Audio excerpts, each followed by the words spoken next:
My cousin Courtney asked me to do a write-up on the safe injection sites and drug use in the city of Toronto.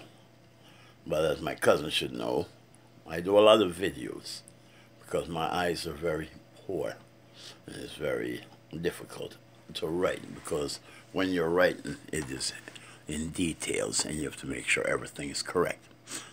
Here's the problem I have with the safe injection sites. With the safe injection sites and with also these outreach, these out of the cold centers, we're taking stats on individuals, but we're only taking stats on individuals for the funding of these services, when we're supposed to be taking the stats for the housing of these individuals. But the city of Toronto is no longer concerned about the housing of these individuals. Most of the concern is on the funding to the service and those who are performing services for these individuals, such as the Out of the Cold program and the arm reduction services. The problem I have with the arm reduction services is, number one, it's right at the edge of a children's park and a children's playground. I find that totally unacceptable. That is telling the children, well, at the end of the day, drugs is okay.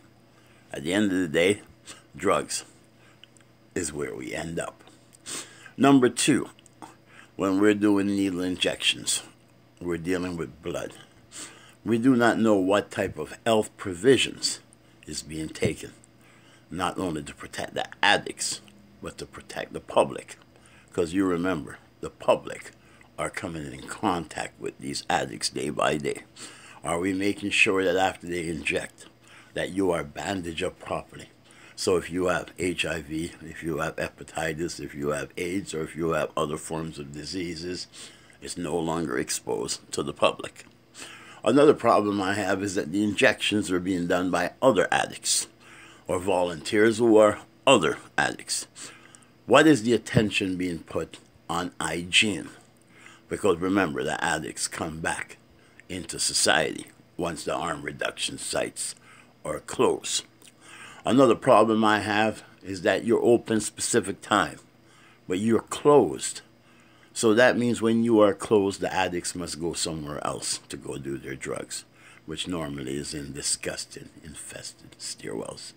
This is part one. God